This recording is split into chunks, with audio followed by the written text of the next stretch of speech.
आत्यंतिक निवृत्ती आणि परमानंदाची प्राप्ती अशा प्रकारचा मोक्ष हा या ग्रंथाचं प्रयोजन आहे.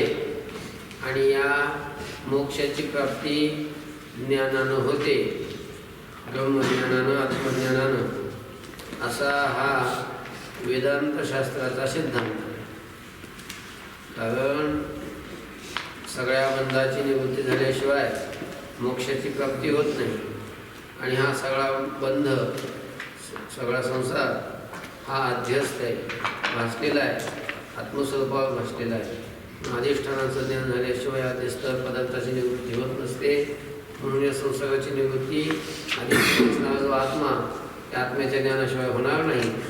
आत्मज्ञान झालं की या सगळ्या संसाराची निवृत्ती होते आणि दुःखाची निवृत्ती होऊन परमानंदाची प्राप्ती होते, असा वेदांत शास्त्राचा सिद्धांत आहे. याच्यावर पूर्वपक्षांनी आक्षेप घेतला की हा संसार अध्यस्त नाही, सत्य आहे. अध्यस्त का नाही? आणि अध्यस्त नसल्यामुळं, सत्य असल्यामुळं ब्रह्मज्ञानाने याची निवृत्ती होणार नाही. कारण अध्यस्त नसण्याचं कारण असं आहे, अध्यासासाठी जी सामग्री लागते ती सामग्रीच नाही. आणि सामग्री नसल्यामुळं हा अध्यास जगाचा झालेला नाही. आणि मग जगत तर दिसतंय ना, अध्यास तर झालेलं नाही. मग दिसणारं जगत हे कसं आहे? सत्य आहे, असं त्याचं म्हणणं आहे. आणि मग या सत्य जगताच्या निवृत्तीसाठी ज्ञान उपयोगाचं नाही, त्याच्यासाठी कर्म करावं लागेल. मग जे कर्म करायचे ते कर्म कोणतं करावं लागेल? त्या कर्माची काही माहिती सांगितली. कर्माचे 2 प्रकार सांगितले, विहित कर्म आणि निषिद्ध कर्म. त्याच्यामध्ये निषिद्ध कर्माचा त्याग करायचा, विहित कर्माचं अनुष्ठान करायचं. विहित कर्माचे 4 प्रकार सांगितलेले आहेत: नित्य, नित्य, काम्य आणि निषिद्ध. आपलं प्रायश्चित्त. तर नित्य नैमित्तिक कर्म करायचं. नित्य नैमित्तिक म्हणजे जे दररोज करावं लागणार त्याला नित्य कर्म म्हणतात. आणि काही निमित्तानं करावं लागतं त्याला काय म्हणतात? नैमित्तिक.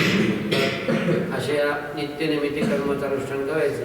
कारण या नित्य नैमित्तिक कर्माच्या अनुष्ठानानं कुठलंही पाप होत नाही आणि पुण्याची उत्पत्ती होत नाही. फक्त पापाचा काय होतो? प्रतिबंध होतो. विशिष्ट एखाद्या फलप्राप्तीसाठी कर्म सांगितलेलं असतं, शास्त्राने त्याला म्हणतात काम्य कर्म. ते काम्य कर्म करायचं नाही. पण काम्य कर्म केले की पुण्य होतं, त्याला परलोकाला जावं लागतं. म्हणून काम्य कर्म करायचं नाही. निषिद्ध कर्म हे करायचं नाही. निषिद्ध कर्म केलं की पाप होतं आणि त्यालाही नरकाची प्राप्ती होती. म्हणून निषिद्ध कर्म हे करायचं नाही. आणि जे आपलं पाप आहे त्या पापाच्या नाशासाठी काय कोणतं कर्म करायचं? प्रायश्चित्त कर्म करायचं. लक्षामध्ये असं त्यांनी सांगितलं होतं. त्याच्यामध्ये पुन्हा भोगात्मक कर्माचे पुन्हा 3 प्रकार सांगितले: संचित कर्म, प्रारब्ध कर्म आणि क्रियाम. अनेक जन्मामध्ये, अनादिकालापासून अनेक जन्मामध्ये आपल्याकडून मनुष्य जन्मामध्ये जे साठलेलं कर्म असतं, ज्याचा अजून फलभोगाला आरंभ झालेला नाही, अशा प्रकारचं जे कर्म असतं त्याला संचित कर्म म्हणतात. आणि त्या संचितातून जे भोगायला आरंभ झालेले त्याला प्रारब्ध कर्म म्हणतात. आणि प्रारब्ध शरीर, मनुष्य शरीर झाल्यानंतर या मनुष्य शरीरामध्ये, वर्तमान शरीरामध्ये आपण जे कर्म करतो त्या कर्माला कोणतं म्हणतात? क्रियमाण कर्म म्हणतात. असे कर्माचे हे 3 प्रकार आहेत. संचितामध्ये जे कर्म आहे ते 2 प्रकारचं आहे. नित्य नैमित्तिक संचितामध्ये राहतच नाही, राहतं. नित्य नैमित्तिक कर्माच्या अनुष्ठानानं काय पाप होत नाही, पुण्य होत नाही. मग संचितात कशाने येतच नाही. संचितात जे असतात 2 प्रकारचं कर्म असतं. कोणतं? काम्य कर्म आणि निषिद्ध कर्म. संचितातलं काम्य कर्म जे आहे, आपण जर त्याची इच्छा केली नाही तर ती पुन्हा त्याचं फल आपल्याला प्राप्त होत नाही. म्हणजे इच्छेच्या अभावातून ते फल काय होतं? नष्ट होतं. एक अलक्षामध्ये असं काम्य कर्माचा अभाव होऊन जातो. आणि जे निषिद्ध कर्म आहे, निषिद्ध कर्म जे आहे ते मात्र आपल्याला काय करावं लागतं? भोगावं लागतं. पण मग आता ते निषिद्ध कर्माच्या नाशासाठी आपण काय करायचं? साधारण प्रायश्चित्त करायचं. लक्षामध्ये असते सांगितलं होतं. ज्ञातपातकाच्या नाशासाठी असाधारण प्रायश्चित्त करायचं असतं. आणि संचितातले सगळे अज्ञातपातक असतात. आणि अज्ञातपातक संचितातले असल्यामुळं त्या अज्ञातपातकाच्या नाशासाठी, दोषाच्या रक्षणासाठी कोणतं कर्म करायचं? साधारण प्रायश्चित्त करायचं. आणि बाकीचं कोणतं त्यांनी करायचं नाही असं सांगितलं होतं.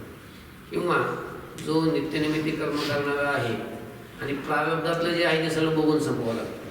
प्रारब्धात जे आलेलं आहे ते कुणी असलं काय करावं लागतं, त्याला भोगावं लागतं. लक्षामध्ये आता मग आता वर्तमान शरीर प्राप्त झाल्याच्या नंतर आता त्यांनी कर्म कोणतं करायचं हा प्रश्न आहे की नाही. हां, आता वर्तमान म्हणजे क्रियमान कर्म कोणतं करायचं, नित्यनिमित्ती कर्म करायचं. कारण नित्यनिमित्ती कर्म केले की पाप होत नाही आणि पुण्य होत नाही. जर नित्यनिमित्ती कर्म नाही केलं तर पाप झालं असतं, केल्यामुळे ते होणार नाही आणि त्याच्यापासून पुण्यही काय होणार नाही. त्याच्यामुळे कर्माचा होऊन जाईल, नित्यनिमित्ती कर्म करायचं, काम्य कर्म करायचंच नाही. हां, आणि जर एखादा काही दोष घडलाच तर मग त्याच्याकरता असाधारण प्रायश्चित्त आणि अज्ञात पातकाच्या नशासाठी साधारण प्रायश्चित्त करायचं. लक्षामध्ये असा कर्माचा अभाव होऊन जातो आणि कर्माचा अभाव झाला की मग त्याला जन्माचा अभाव होऊन जातो आणि मोक्ष प्राप्त होतो, असं कर्मवाल्यांचं म्हणणं आहे. किंवा त्यांचा अजून एक असा विकल्प त्यांनी सांगितला की नित्यनिमित्ती कर्म करणाऱ्याच्या संचिताची सगळी पापं काय होऊन जातात, नष्ट होऊन जातात. तसं वेदांत मतामध्ये ब्रह्मज्ञान झाल्यानंतर त्या ब्रह्मज्ञानाने संचितातली सगळी पापं नष्ट होऊन जातात. तसं संचितातलं सगळं कर्म नित्यनिमित्ती कर्म करायला लागला त्याची सगळी कर्म काय होतात, नष्ट होतात, असं त्यांचं म्हणणं.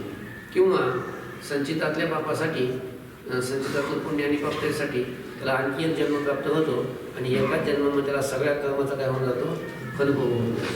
किंवा योगी मतामध्ये जसं असं आहे बघा, कसं की एखादा योगी पुरुष आपल्या योग सामर्थ्यानं एकाच वेळेला अनेक शरीर धारण करतो आणि अनेक शरीर धारण करून तो काय करतो, सगळं कर्म आपलं संपवून टाकतो. लक्षामध्ये तसं योगी पुरुषाला एकाच वेळेला अनेक संचितातलं अनेक जन्मातलं जे कर्म असतं, अनेक जन्माला पूर्ण जेवढं कर्म, ते सगळं कर्माचं फल त्याला एकदाच अशा प्रकारचं प्राप्त होतं. लक्षामध्ये हां, पण काही का असा ना त्याला आणखी एकदा जन्म घ्यावा लागतो आणि आणखी एकदा जन्म घेऊन त्यानंतर सगळ्या कर्माचं त्याला काय होतं, फलभोग होतो.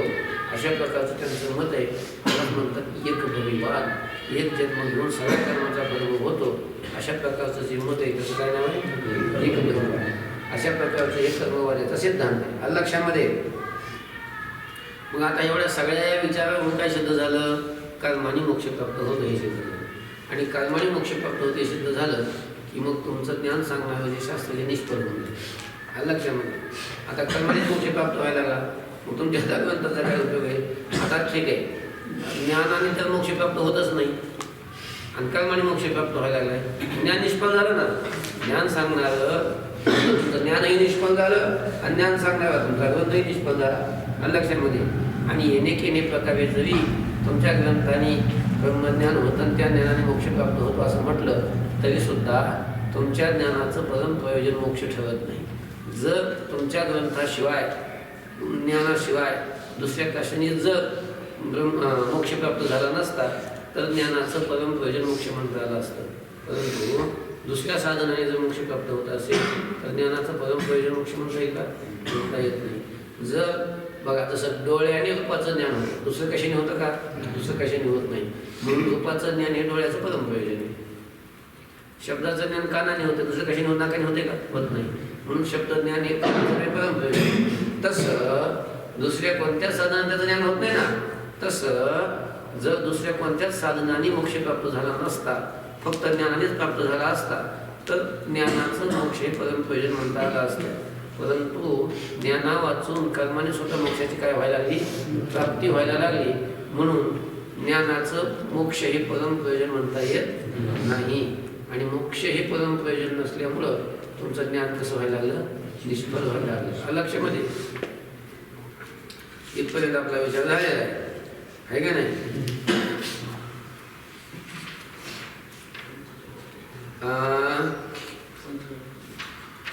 45 पान नंबर आहे का.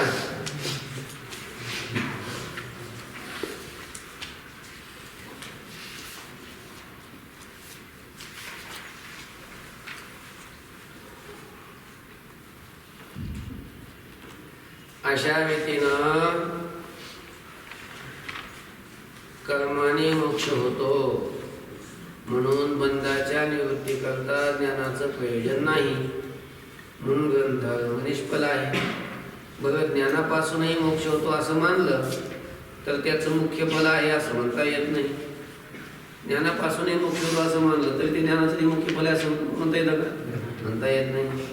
जसं नीलपितादी रूपाचं ज्ञान नेत्रेंद्रिया वाचून दुसऱ्या कशानेही होत नाही, म्हणून रूपाचं ज्ञान हे नेत्राचं फल आहे. तसं जर ज्ञाना वाचून दुसऱ्या कोणत्याही उपायानं मोक्ष झाला नसता तर ज्ञानाचंच फल मोक्ष म्हणता आला असता. पण वर सांगितल्याप्रमाणे कर्मानेही मोक्ष प्राप्त होतो, म्हणून ज्ञानाचे मुख्य फल मोक्ष नाही. या ग्रंथारंभ कसा आहे. आता पूर्वपक्षी काय म्हणतो,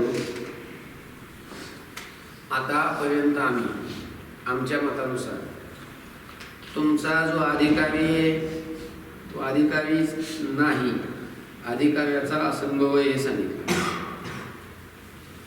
तुमचा विषय पण सिद्ध होत नाही हे सांगितलं आणि तुमचं प्रयोजन पण सिद्ध होत नाही हे सांगितलं. म्हणजे तुमचे जे अनुबंध आहेत ते 3 तर नाहीतच ना. अधिकाऱ्याचा असंभव, विषयाची असिद्धी आणि प्रयोजनाची पण असिद्धी किंवा असंभव म्हणा. आता हे 3च नाही म्हटल्यानंतर यांच्यातला परस्पर आता संबंध होईल घडन का? संबंधही घडत नाही. म्हणजे तुमचं काहीच सिद्ध होत नाही. तुमचा अधिकारी सिद्ध होत नाही, तुमचा विषय सिद्ध होत नाही, तुमचं प्रयोजन सिद्ध होत नाही आणि हे काहीच नाही सिद्ध. त्याचं त्यांच्यातला परस्पर संबंध कसं काय सिद्ध होईल? अधिकारीच असंभव असल्यामुळं प्राप्य प्रापक भाव संबंध सिद्ध होईल का? होत नाही. कारण प्राप्य प्रापकामध्ये प्रापक कोण आहे? अधिकारी. अधिकारी नाही तर प्राप्य प्रापक संबंध कुणाचा घडून कुणाशी घडून? कर्तृत्व कर्तव्य भाव संबंध सिद्ध होईल का? कारण अधिकारी कोण आहे? करताय आणि विचार हे त्याचं कर्तव्य. तर अधिकारीच नाही म्हणजे कर्तृत्व कर्तव्य संबंध कोणाचा घडणार? लक्षामध्ये आता विषयच असिद्ध आहे म्हटल्यानंतर जीवनामायकी हा विषय आणि ग्रंथाचा विषयच नाही म्हटल्यानंतर ग्रंथ काय सांगणार आहे? प्रतिपादक भाव संबंध घडन का? घडत. लक्षामध्ये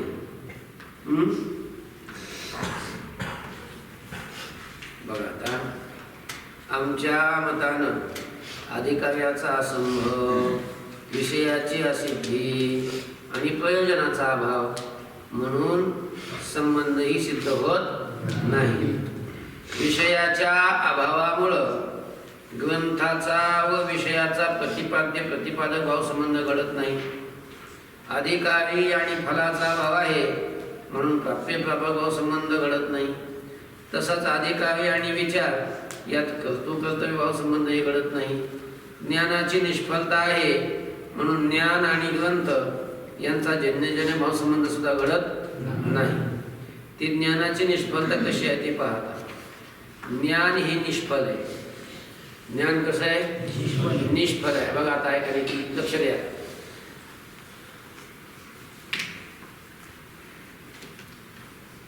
ज्ञान निष्फल आहे. ज्ञान कसं निष्फल आहे ते बघा. ज्ञानाचं फल काय आहे? मोक्ष म्हणजे काय? दुःखाची निवृत्ती आणि परमानंदाची प्राप्ती. बरोबर. अशा स्वरूपाचा मोक्ष हे तुम्ही ज्ञानाचं काय म्हणता? प्रयोजन. पण अशा प्रकारचा मोक्ष ज्ञानाने प्राप्त होत नाही. आणि ज्ञानाने तो मोक्ष प्राप्त नाही झाला म्हणजे ज्ञान कसं झालं? निष्फल झालं ना. कसं झालं? निष्फल झालं. आणि आता निष्फल वस्तू जगामध्ये उत्पन्नच होत नसते. सफल वस्तू असेल तरच उत्पन्न होत असते. निष्फल वस्तू जगामध्ये उत्पन्न होत नसते. जगामध्ये अशी एकही वस्तू नाही की ती उत्पन्न झाली आणि निष्फल आहे. प्रत्येक वस्तू ही कशी असते? सफल असते. आणि तुमच्या ज्ञानाला काय प्रयोजनच नाही म्हणून निष्फल वस्तू जगात उत्पन्न होणं शक्य असतं. ज्ञानच उत्पन्न होणं असलं शक्य नाही असं सांगतात. बघा, वेदांती म्हणतात त्याप्रमाणे मोक्ष प्राप्त करून देणारं अद्वैत ब्रह्मज्ञान उत्पन्न होणंच शक्य नाही. असं जे अद्वैत ब्रह्मज्ञान आहे ते उत्पन्न होणं शक्य आहे का? शक्य नाही. का शक्य नाही? कारण जगामध्ये असणाऱ्या प्रत्येक वस्तूपासून काहीतरी फल प्राप्त होत असते. प्रत्येक वस्तूपासून काही ना काही काय असतं? फल प्राप्त होत असतं. निष्फल अशी वस्तू जगात उत्पन्न होते. काय कधी कधी माणसाला असं वाटतं काय विनाकारण या माशा उत्पन्न झाले तो सगळे आगळ बसते आगळच असं वाटते का नाही. हे डास असतात ना, मच्छर, काय निष्फल उत्पन्न झाले असं वाटते का नाही. विनाकारण निष्फल, यांना काही फल नाही, खूपच उत्पन्न झालं असं वाटतंय. तसं नसतं. आपल्याला तसं वाटत असलं पण आपल्याला ते त्रास देतात का नाही, चावतात का नाही, म्हणजे दुःख देतात, म्हणजे ते दुःख देण्यासाठीच उत्पन्न झालेले असतात. दुःख देणं हेच त्यांचं प्रयोजन असतं. प्रयोजन शब्दाचा अर्थ फक्त सुखच असा नाही, मग दुःख सुद्धा काय प्रयोजन असतंच ना. मग त्यासाठी ते उत्पन्न झालेले असतात डास. बघा, पुष्कळ वस्तू निष्फल उत्पन्न झाल्या आहेत असं लोकांना वाटतं, परंतु सूक्ष्म विचार केला तर त्या सर्व वस्तू स्फल आहे. माशा अंगावर बसल्या किंवा डास चावले तर हे प्राणी किंवा अशाच तऱ्हेचे कोळ्याची जाळी वगैरे पदार्थ निष्फल आहेत असं वाटतं, परंतु त्यांच्यापासून दुसऱ्यांना दुःख होतं हेच त्याचं काय असतं, फल असतं. फल शब्दाचा केवळ सुखच असा अर्थ आहे असं नाही. फल म्हणजे केवळ सुख असा अर्थ नाही फळाचा. फल म्हणजे सुख आणि दुःख दोन्ही. अशी एक कथा आहे की कोणी एक धनिक म्हणजे धनवान असलेला माणूस, तो प्रवास करीत असताना असा डोंगराळ भागातून प्रवास करीत होता. डोंगराळ भागात, आणि डोंगराळ भागातून प्रवास करत असताना त्याच्या पाठीमागे एक चोर लागला. मग हा पुढं चालत होता, हा चोर त्याच्या मागे जात होता. त्याच्या लक्षात आला हा चोर आहे म्हणून तो घाबरला जरा. त्याला वाटलं आता ह्या चोरापासून आपण थोडं स्वतःला वाचवलं पाहिजे. स्वतः त्याचं धन होतं, दागिने वगैरे अंगावर होते, यानं जर आपल्याला पकडलं तर सगळं हे तुटून गेलं, मागेन पण बेदून. मग त्याच्यापेक्षा आपण लपून बसू असा विचार चालू होता. आणि चालता त्याला एक अशी गुहा दिसली. ते गुहेत घुसला. कोण? धनिक. आणि हा चोर जवळ येतच होता, मागवला जरा. पण काय झालं, हा मध्ये जाऊन बसला त्या गुहेत, आणि तेवढ्या एका कोळ्यानं तिथं जाळं टाकलं. कोळी तरी माहिती तुम्हाला? कोण? माशे धरणारा नाही, कोळी. हे आपल्या घरामध्ये अशी जाळे तयार करतो होते. किडा असतो एक कृमी जीव, एक बारीक जीव असतो, आणि अशी जाळे तयार करतो की नाही असं, त्याला कोळी म्हणतात. त्याला काय म्हणतात? कोळी. आणि त्याला ते हा मध्ये गेला आणि त्या कोळ्याने असं जाळं बनवलं दाराला, त्याच्या दरवाजाला. चोर तिथपर्यंत आला. चोराने विचार केला, अरे आतापर्यंत हा माणूस दिसत होता आणि आता कसं काय दिसणं झाला? गुहेत घुसला का काय? गुहेत जाऊन बसला का काय? बघावं तरी जाऊन तर त्याला ते जाळं दिसलं. त्याला वाटलं, मनातच म्हटलं मग, किंवा थोडासा तोंडात फुटफुटला, जर हा या गुहेत गेला असता तर हे जाळं मोडलं असतं. आणि हे जाळं मोडले नाही, तसंच आहे, म्हणजे हा माणूस काही गुहेत गेलेला नाही असं फुटफुटत तो पुढे निघून गेला. कोण? चोर. आणि तो म्हणत होता की जर हा गुहेत गेला असता तर हे जाळं मोडलं असतं. हे जाळं तर मोडलं नाही, म्हणून तो पुढं निघून गेला. आणि हे त्यामध्ये बसले, ते लपून बसले माणसं नाही, ते गणित पुरुष. मग त्याला वाटलं, अरे वा, बरं झालं गड्या, जाळ्यामुळं आपले प्राण वाचले. मग त्या जाळ्यामुळं सुख झालं का नाही? मला सांगा बरं, कोळ्यानी बनवलेलं जाळं सुद्धा ते काय निष्फल आहे का? काही ना काही त्याचं फळ आहेच का नाही? कधी त्याचं सुख फल असतं तर कधी काय असते, दुःख होत असते. आता आपल्या पोरांना बरंच दुःख होत असते, कशाला बनवलंय भाऊ, आपल्या जवळ झाडावं लागतंय, काढावं लागतंय, हे ताप होतंय, काढायचं आहे का नाही? मग ते तुम्हाला ताप होतंय, ताप होणं हेच त्याचं फल आहे.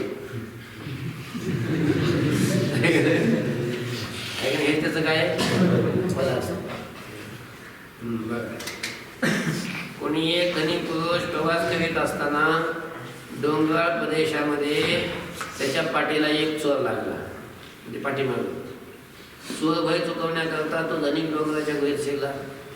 चोर गुहेजवळ येतो, इतक्यात गुहेच्या तोंडाशी एका कोळ्यानं जाळ केलं. चोर तिथं आल्यानंतर त्या गुहेत तो धनिक गेला असेल असं त्याला प्रथम वाटलं. नंतर असंही वाटलं की जर या गुहेत तो शिरला असता तर कोळ्याचं हे जाळं मोडलं असतं. असं आपल्याशीच पुटपुटून चोर पुढं गेला. हे त्याचं पुटपुटणं धनिकानं ऐकलं. तेव्हा कोळ्याच्या जाळ्यानं आज मला जीवदान दिलं असं त्याला वाटलं. तात्पर्य काय आहे, प्रत्येक वस्तूपासून काही ना काही सुख असो किंवा दुःख असो, पण काय आहे, फल आहे. निष्फल अशी एकही वस्तू उत्पन्न होत नाही. होते उत्पन्न जगामध्ये निष्फल वस्तूच उत्पन्न होत नाही. आता तुमचं ब्रह्मज्ञान दुःख देतं का सांगा? ब्रह्मज्ञानाचं काय फल आहे? दुःख देतं का ब्रह्मज्ञान? ब्रह्मज्ञान दुःख देत नाही. तर तुम्हाला पण मान्य आहे की नाही? मान्य आहे, दुःख देत नाही. आणि मग परमप्रयोजन जे मोक्ष येतो, मोक्ष त्यांना प्राप्त होत नाही ब्रह्मज्ञानानं. म्हणजे दुःख फल नाही, सुख फल नाही, मग कसं झालं? निष्फल. मग असं निष्फल असं ब्रह्मज्ञान उत्पन्नच कशाला होईल? निष्फल वस्तू उत्पन्नच होत नसते असा नियम आहे. बघा, प्रत्येक वस्तूपासून काही ना काही सुख असो किंवा दुःख असो, पण फल आहे. निष्फल अशी एकही वस्तू उत्पन्न होत नाही. तुमचं ब्रह्मज्ञान दुःख तर देत नाही, तुम्हाला एक कबूल आहेच. बरं, बंध निवृत्ती करून सुख देतं म्हणावं तर बंध सत्य असल्यामुळे दुःखाची निवृत्ती आणि परमानंदाची प्राप्ती हे त्याचं फल नाही. ब्रह्मज्ञान जर बंध सत्य असेल तर ब्रह्मज्ञान जाईल का? निवृत्त होईल का? जातच नाही. आणि बंध निवृत्त होऊन परमानंदाची प्राप्ती होत नाही या ब्रह्मज्ञानात. म्हणजे सुख हे पण फल नाही त्याचं, दुःख हे पण फल नाही. म्हणजे कोणतंच फल नाही, सुख नाही, दुःख नाही, निष्फल झालं नाही. कोणत्याही प्रकारानं ब्रह्मज्ञानाचं फल सिद्ध होत नाही. आणि सफल वस्तूच जन्य म्हणजे उत्पन्न होते असा काय आहे नियम. ज्ञान सफल नाही म्हणून त्याची उत्पत्ती संभवत नाही. अर्थात ज्ञानाचा आणि ग्रंथाचा जन्यजन भाव संबंधही घडत नाही. ज्ञान उत्पन्न झाला असता तर ग्रंथाचा आणि ज्ञानाचा जन्यजन भाव संबंध घडला असता. आता ज्ञान उत्पन्नच होत नाही, निष्फल आहे ना. निष्फल वस्तू उत्पन्नच होत नसते. ज्ञान निष्फल असल्यामुळं ते उत्पन्नच होत नाही. आणि उत्पन्न न झाल्यामुळं ग्रंथाचा आणि ज्ञानाचा जन्यजन भाव संबंध सुद्धा घडत नाही. म्हणून प्रयोजनाच्या व संबंधाच्या अभावामुळं ग्रंथाचा आरंभ घडत नाही. आलं? पुढं घ्यायचं का आता? हा नव काय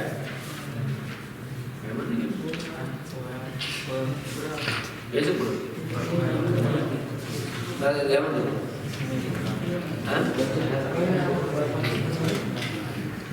हा बघा, आता इथपर्यंत पूर्व पक्ष होता. इथपर्यंत काय होता? पूर्व पक्ष होता. आता सिद्धांत पक्ष सुरू होतो. आता काय होते? सिद्धांत पक्ष सुरू होतो. पूर्व पक्षाचं म्हणणं काय होतं? वेदांती जे म्हणतात की हा अध्यास झालेला आहे सगळ्या जगाचा, बंधाचा, अहंकारादी बंधाचा आणि जगाचा सगळा काय झालेला आहे? अध्यास झालेला आहे आत्मस्वरूपावर. आणि आत्मस्वरूपावर अध्यास झालेला असल्यामुळं अध्यस्त वस्तूची निवृत्ती ही अधिष्ठानाच्या ज्ञानानंच होत असते. त्याच्यामुळे या सगळ्या जगताची निवृत्ती ही आत्मज्ञानानंच होईल, दुसऱ्या कशानं होणार नाही. हा जो वेदांताचा सिद्धांत आहे का नाही, या सिद्धांतात पूर्वपक्षांनी आतापर्यंत बोलला होता. म्हणजे हा तुमचा सिद्धांत खोटा आहे म्हणत होता. जगाचा अध्यास झालेला नाही. का अध्यास झालेला नाही? जगाचा अध्यासाला कार्याध्यास म्हणतात. आणि त्या जगाच्या अध्यासाला होण्याला जे कारण आहे अज्ञान, त्याला कारणाध्यास म्हणतात. असे अध्यास दोन प्रकारचे सांगितले होते. आणि हा कार्याध्यास म्हणजे जगाचा अध्यास होऊ शकत नाही. कार्याध्यासाचा असंभव सांगितलं होतं पूर्वपक्षीने. सांगितलं होतं का नाही? का असंभव सांगितला होता? कारण अध्यास घडण्यासाठी जी सामग्री लागते ती सामग्रीच तुमच्या मतामध्ये सिद्ध होत नाही. आणि सामग्री सिद्ध होत नसल्यामुळे कार्याध्यास झालेला नाही. आणि मग जगत तर तिला येत आहे आणि तिथं अध्यस्त नाही, म्हणून जगत कसं आहे? सत्य आहे, असं पूर्वपक्ष म्हणत होता. लक्षामध्ये.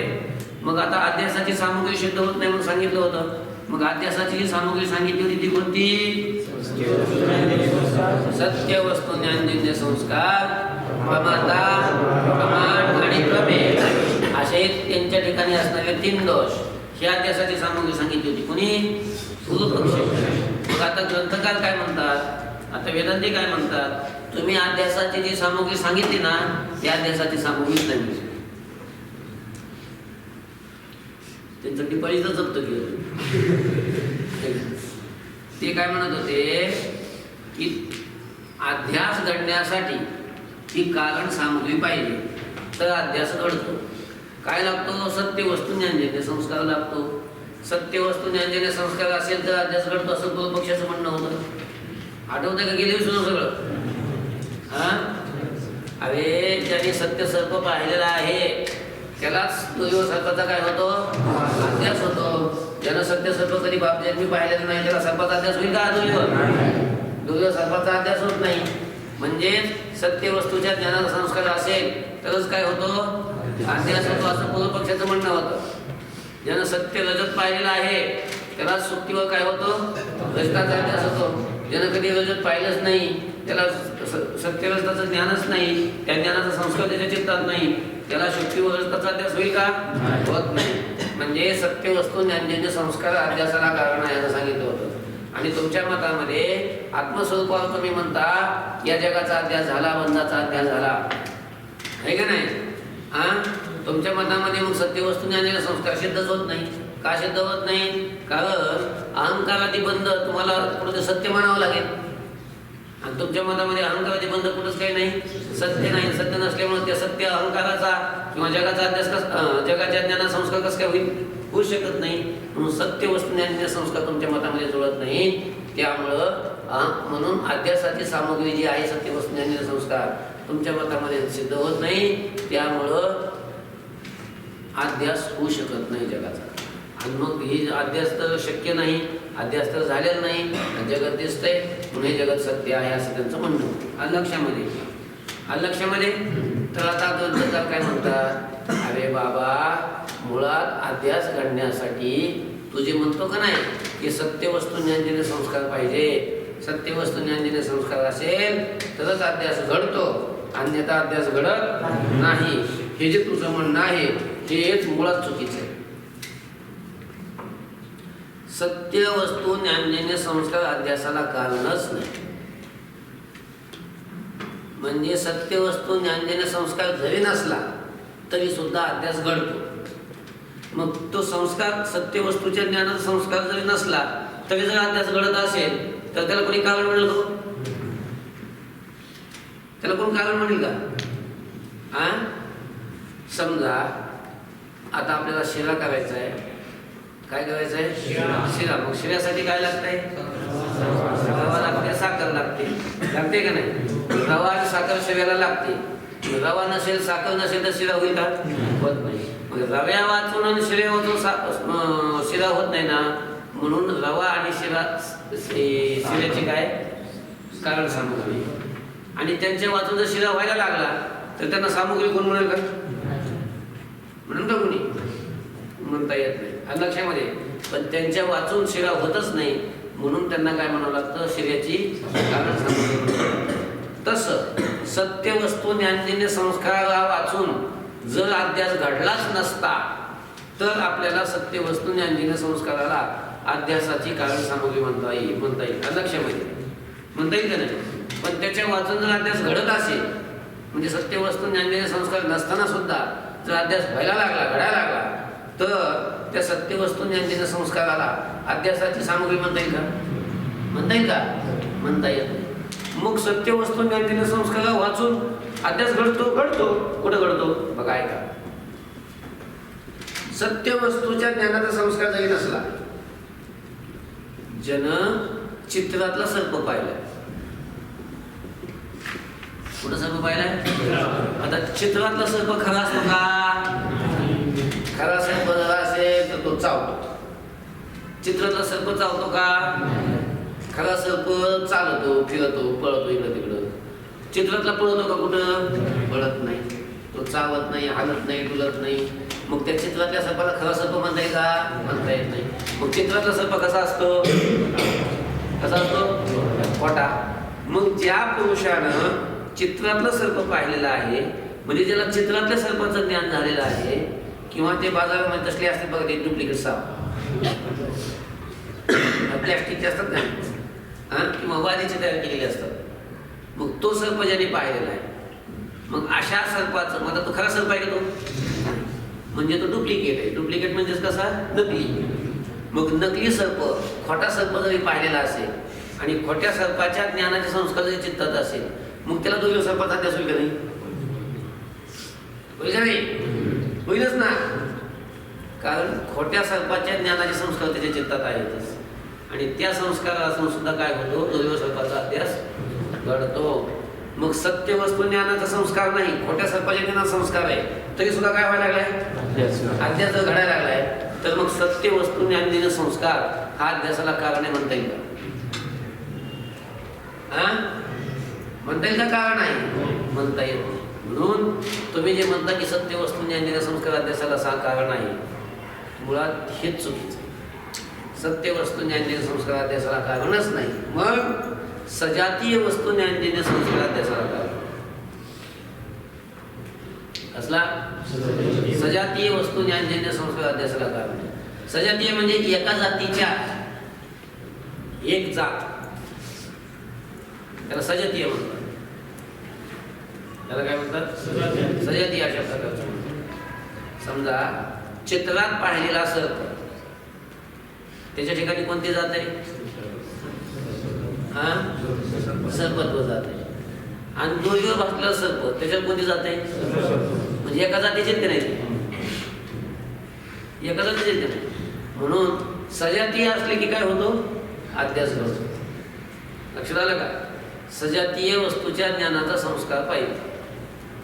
दोरीवर सर्पाचा अध्यास झाला ना, तर त्या दोरीवर बसलेला सर्प, त्याच्या ठिकाणी कोणती जात आहे? सर्पत्व जात आहे. कोणती जात आहे? सर्पत्व. मग त्या सर्पत्व जातीने युक्त अशा सर्पाचं ज्ञान पाहिजे.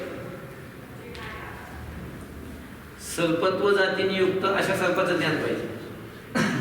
मग आता सर्पत्व जात कोणत्या सापाच्या ठिकाणी?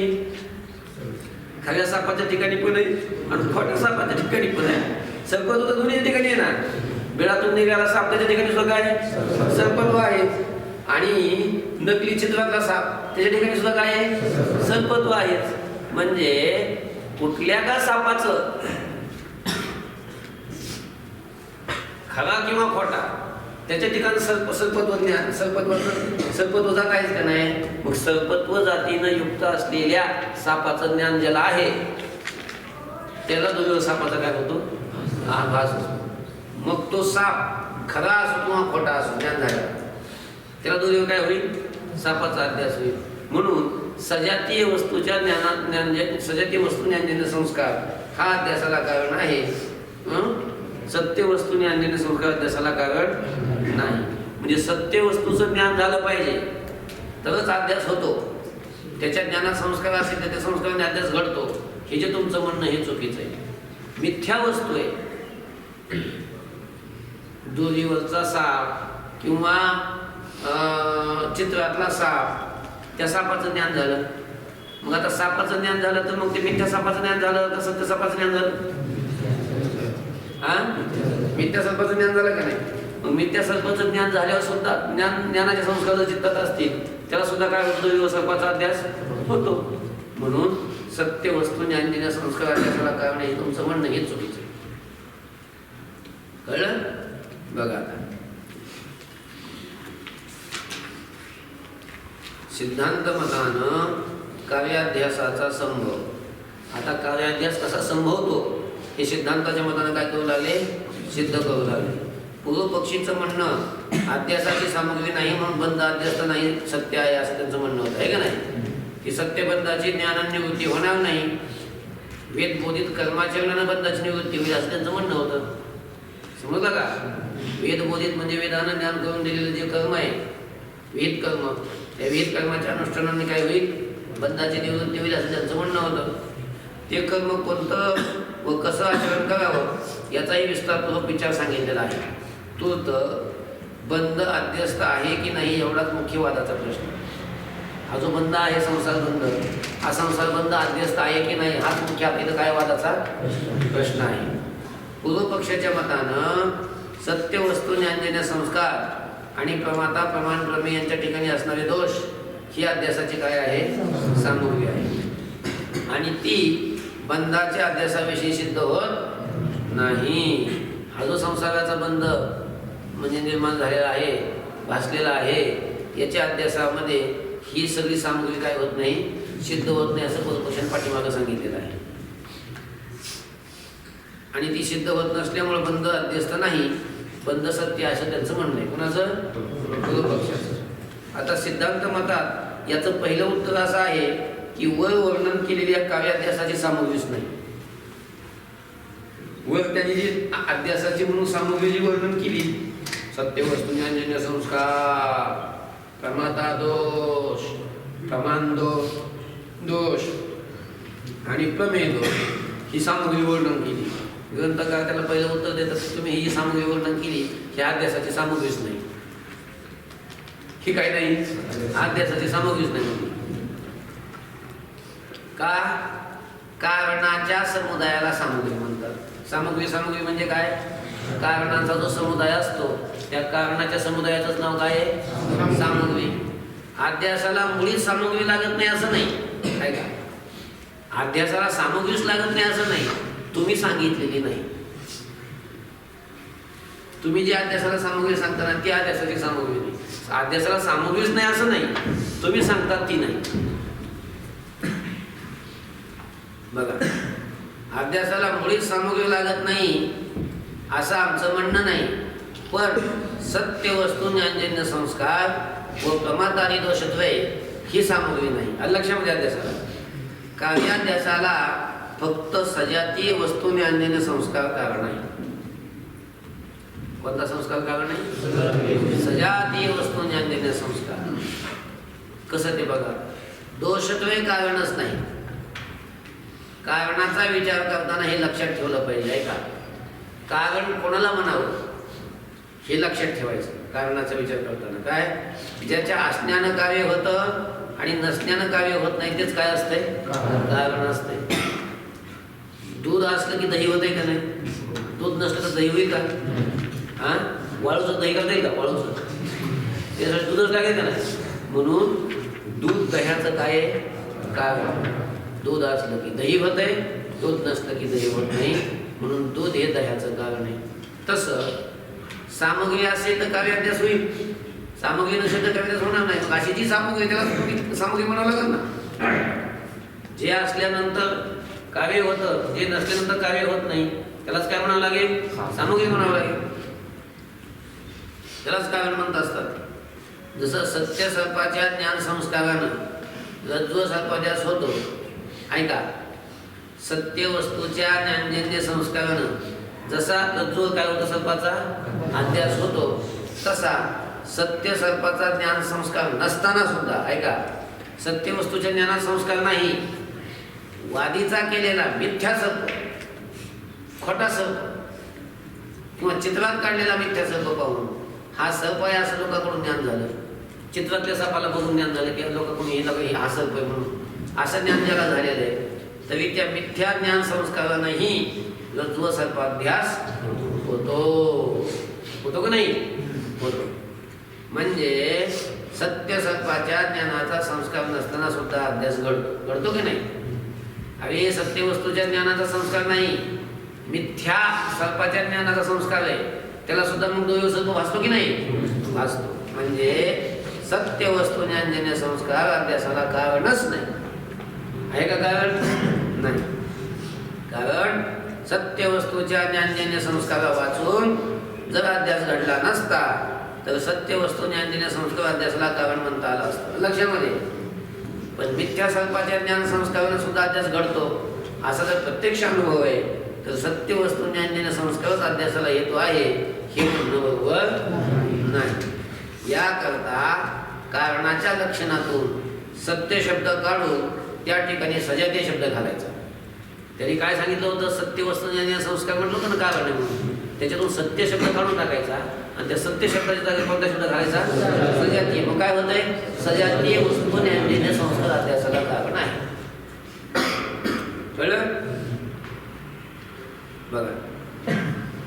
याकरता कारणाच्या लक्षणातून सत्य शब्द काढून त्या ठिकाणी सजातीय शब्द घालून सजातीय वस्तुनिष्ठ संस्कार अध्यासाला हेतू आहे असंच कारण मांडणं आवश्यक आहे. लक्षामध्ये कारणाचं असं लक्षण केलं म्हणजे आत्म्याहून बंध कुठेतरी सत्य असून त्याच्या ज्ञानाच्या संस्काराची आवश्यकता आहे.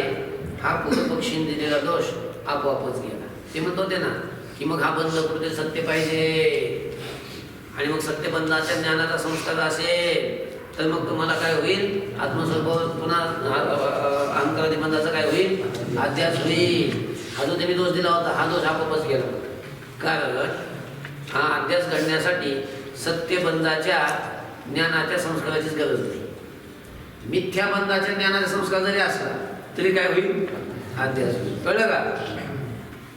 संस्काराचं जनक जे ज्ञान आणि त्या ज्ञानाचा जो विषय तो सत्य असो किंवा मिथ्या असो. कळलं का? संस्कार ज्ञानापासून उत्पन्न होत असतात. संस्काराचं जनक कोण असतं, ज्ञान. मग त्या ज्ञानाचा विषय तो सत्य असो किंवा मिथ्या असो तो विषय सजातीय मात्र असला पाहिजे. कसा असला पाहिजे, सजातीय असला पाहिजे. म्हणजे ज्याचा भास होऊ लागला त्याच्या जातीचा तो पदार्थ पाहिजे पूर्वी ज्ञान झालेला. मग सजातीय असला की मग काय होतो, अध्यास. वारुळावर असणाऱ्या सापावर आणि चित्रात काढलेल्या सापावर सर्पत्व एकच जाती. कोणती जाती, वारुळात काढल्या वारुळातून निघाला सर्प त्याच्या ठिकाणी सर्पत्वच आहे, सत्य सर्प आहे तो. आणि चित्रात काढलेला सर्प त्याच्या ठिकाणी काय, सर्पत्व आहे. म्हणून मिथ्या सर्पाचं ज्ञान सत्य सर्पाच्या ज्ञानाशी सजातीय असतं. सर्प सत्य असो किंवा मिथ्या असो त्या मिथ्या सर्पाचं ज्ञान सत्य सर्पाच्या ज्ञानाशी कसं असतं, सजातीयच असतं. आणि मिथ्या सर्पाच्या ज्ञान संस्कारांना अध्यास घडतो. मिथ्या सर्प जरी त्याचं ज्ञान जरी झालेलं असलं तर त्या ज्ञानाचे संस्कार जरी असले त्यानं सुद्धा काय होतो, अध्यास होतो. म्हणून सजातीय वस्तू ज्ञानजन्य संस्कार अध्यासाला कारण आहे. सत्य वस्तू ज्ञानजन्य संस्कार अध्यासाला कारण नाही. कळलं का? म्हणून सजातीय वस्तू ज्ञानजन्य संस्कारच अध्यासाचं कारण आहे. काय झालं, सिद्ध झालं. तुम्ही सांगितलेलं जे सत्य वस्तू ज्ञानजन्य संस्कार हा अध्यासाला कारण नाही, काय झालं, सिद्ध झालं. अरे सजातीय वस्तू ज्ञानजन्य संस्कार अध्यासाला कारण नाही सिद्ध झालं म्हणजे सत्य वस्तू ज्ञानजन्य संस्कार अध्यासाला कारण नाही हे सिद्ध नाही झालं का, हे पण सिद्ध झालं. कळलं, बस झालं. ओम शांती शांती शांती.